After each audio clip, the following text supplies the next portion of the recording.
guys, my name is Vanna from Stand with Crochet. In today's video, I'm going to be doing another crochet podcast as my July update.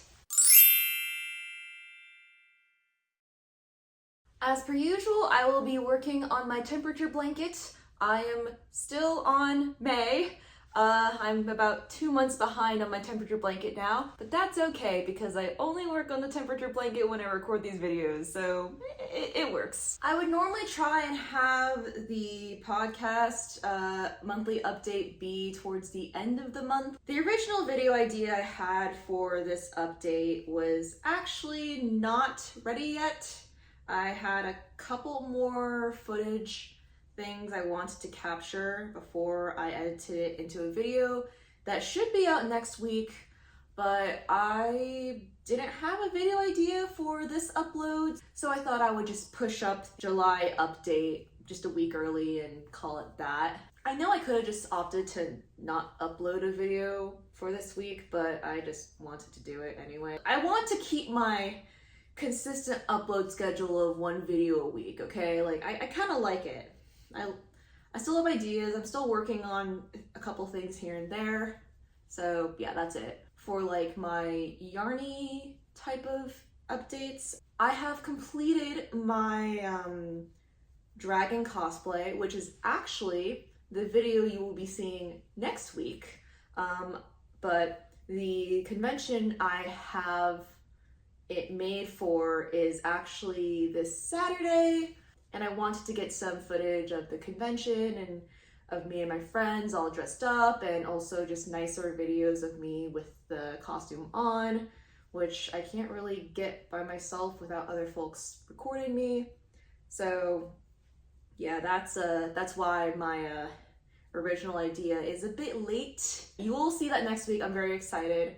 I finished both the hat and the matching shawl I wanted to go with it, and it's actually quite nice. I'll give you a sneak peek of the shawl. It's really cool, right? Like, I think it's really cool. It's a very basic shawl pattern.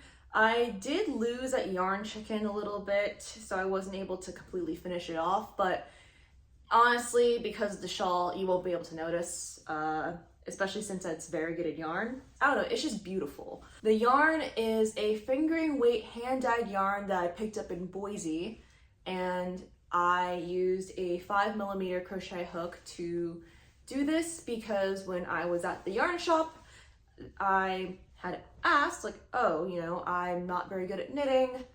I would rather crochet. What are things I can do with just one skein of like a hand-dyed fingering weight yarn? Because, you know, all those hand-dyed yarns are so pretty. The shop associate had suggested, oh, lacy shawl, thin yarn, big hook, lacy shawl. So that's what I did. And I'm going to incorporate it into my cosplay this weekend, and I'm very excited. So that is the thing I have finished. I'm also working on some blankets. It was last week's video that was about making and finishing blankets. If it wasn't last week, it was probably the week before. It was definitely this month. But I'm just still working on making more blankets. I had also acquired the Granny Square card deck. This is the flower one, but I have the original one too. I'm going through it right now, and I'm actually filming a video about it. It's simultaneously a stash busting video, a dice roll video, and kind of a review of the Granny Square card deck all in one. But essentially, I can give you a summarized idea of my thoughts right now. Some of the squares are pretty cool and unique, but some of the others are not. They're just the same square, but with different color palettes. So when you get deep into there are some nice ones, but others are kind of just boring and kind of lame. I do think the concept is cool. Those are my thoughts. I haven't looked at the flower one yet though, and I think those are a lot more unique. And I think that one is probably worth more of your money and time than the original one. I think if I do review the flower card deck, I think I might make that another short series because when I did my daily daisy coaster video short series. I had a really fun time with that, so I want to do it again. I don't know if I want to do it when spring comes or if I want to like do it over like, you know, 2 months because it's essentially 50 cards. I don't know yet. It's on my list of things to do. I do want to do it, but yeah, I'm reviewing the first box right now in a video using dice, which when I thought about it is kind of a mistake, but here I am. Another crochet plan I have that I haven't started, but it's like I have acquired the materials to make it, is actually the Halloween Crochet Along by Sirdar. They have these crochet along blankets and you buy the kit and every couple of weeks they release a new part of the pattern and you crochet along. It's something I wanted to try for a while. I just, you know, hadn't at the time, but now the timing is right and it's a new crochet along for Halloween. So I think it'll be a fun Halloween video. And I'm also pretty excited about that because I think it'll be fun. It's kind of funny because I actually haven't finished any of my blankets at all. So it's a little bit ironic that I want to do a blanket crochet along and a little bit presumptuous of me to think I'd actually finish a blanket crochet along. So yeah, but here I am.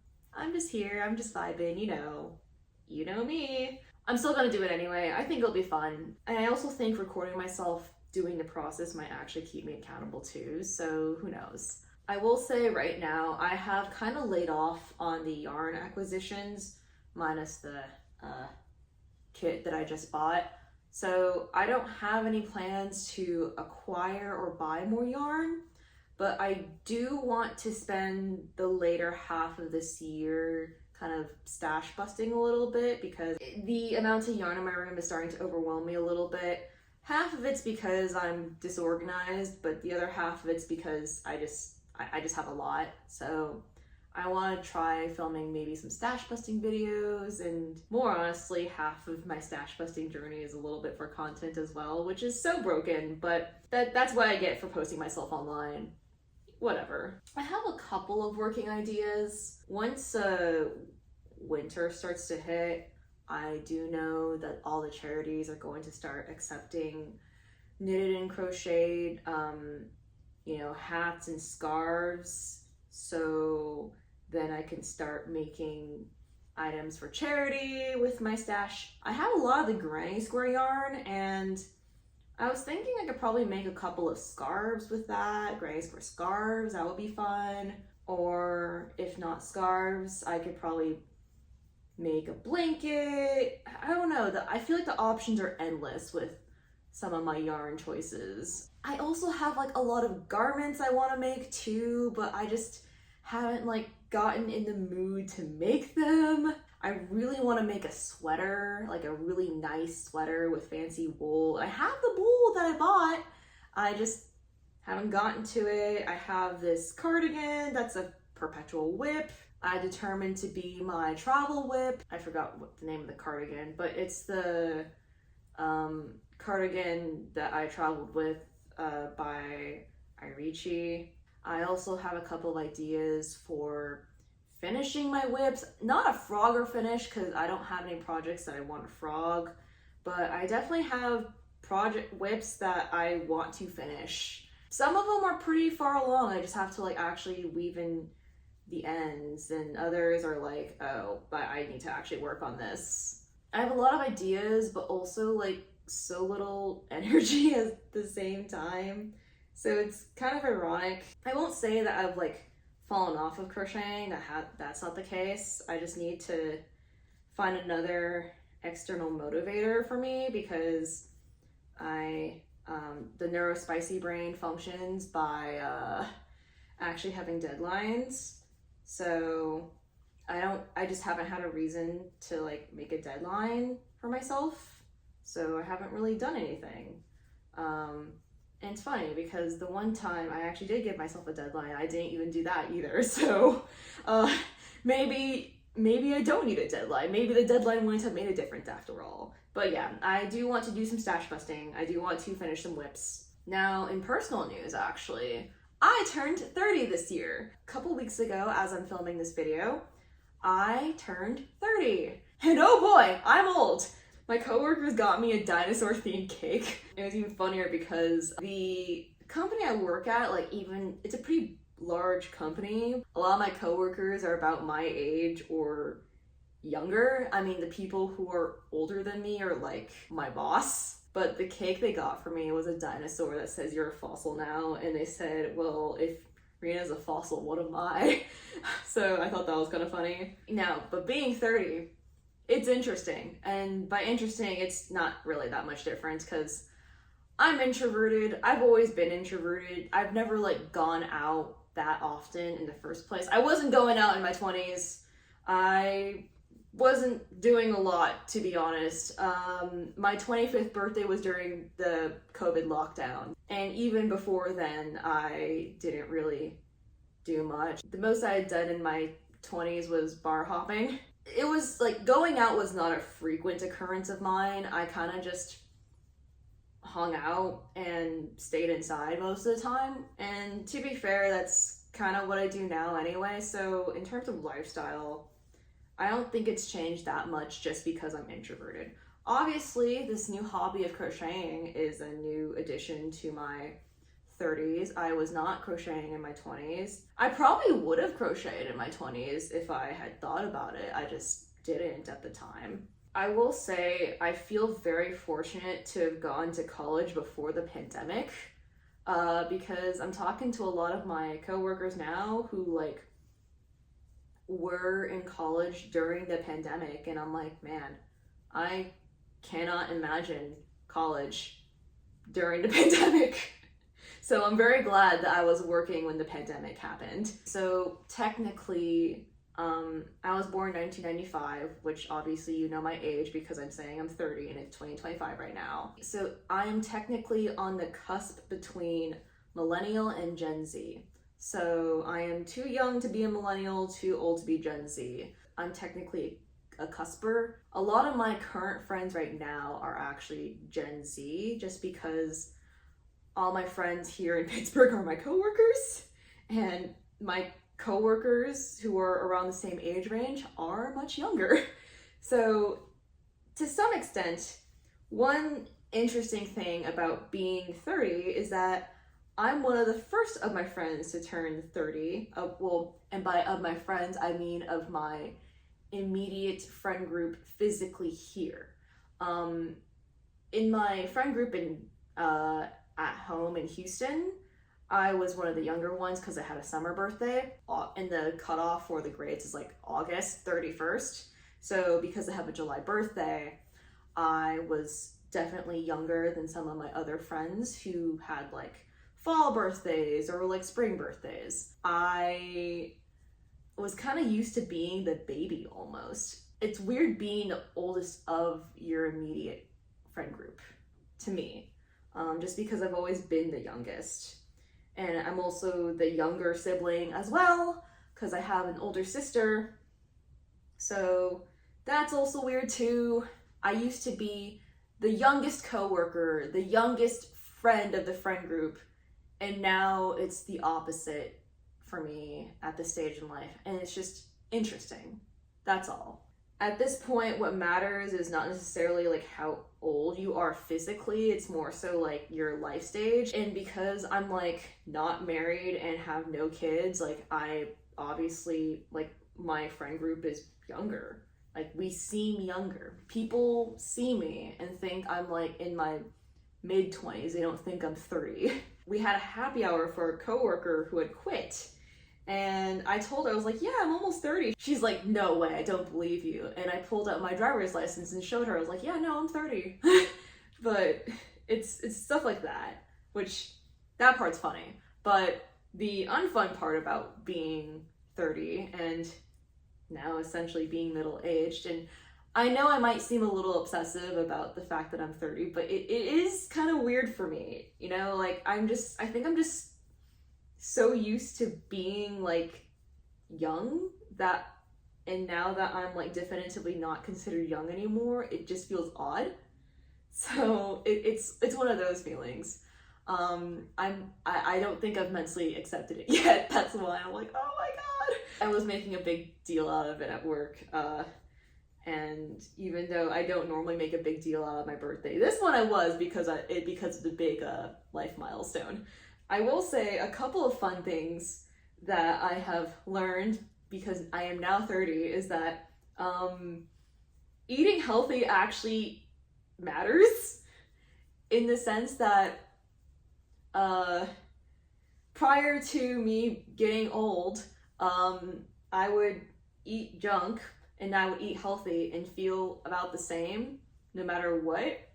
But now if I eat healthy, I feel the same. But if I eat junk, I feel awful. I can't eat a pizza. I mean, I don't really like pizza, but I can't eat a pizza and feel good. The day of my actual birthday, my boyfriend and I went to Dave & Buster's to celebrate, and I got like a chicken parm and with a side of like fettuccine alfredo. That was a mistake. My stomach did not like that. My body did not like that. It was not a fun time afterward. Like, it tasted delicious, but it was not a fun time afterward. So that's the downside of being 30. The other downside is that I have to actually like constantly work out to like prevent any like ailing health issues. So that's fun. I don't know, being old sucks, man. I mean, I do remember there was this one girl who was asked like, oh, how does it feel to be 30? And her answer was, it's about the same, just more tired. And I would say that's pretty accurate. Not much has changed, you just feel more tired. I can't stay up very late anymore. Staying up late is not a fun feeling because I'm tired. And I think ever since I lost power back in May, I've been trying to go to bed earlier and waking up earlier. And I don't know, like, it's one of those things where all the things where I would have never thought would happen to me as I became old are now kind of happening. It's one of those things where all the things you see adults do as a kid and you're like, oh, I would never be like that. Like, that sounds so boring. Adult, like, you know, whatever. Now, like, those things that seem boring are very exciting to me. The idea of getting excited over vacuums is a whole thing. Oh, the biggest one actually, which was really funny, is that my coworkers were getting like snacks and like sodas. The office and stuff has like for freebies, you know, just to have a nice little treat in the middle of the day. And my coworker got both like diet and non-diet sodas. The diet sodas were the ones that went first, which is wild. And the thing is, like, I just thought that was so funny because, you know, as a kid, I'm like, man, diet sodas are gross. But now, as an adult, with health problems and wanting to care about like what you drink in your body, we're a bunch of scientists, so nobody cares about like aspartame or anything like that. But the fact that all the diet sodas went first in like the lineup of like sodas was wild to me. Like, everyone was going for the diet sodas, then they were going for the sparkling waters. When I saw that happen, I was like, wow, I really am getting older. I'm kind of just reflecting on the things that I did that I thought were dumb as a kid, but now really enjoy as an adult. And it's just the irony that's like coming to me where I'm like, wow, I guess my parents were right about that. Those are my random ramblings and thoughts as a newly 30-year-old person. In real life, I have totally been making it my entire personality for like at least this month.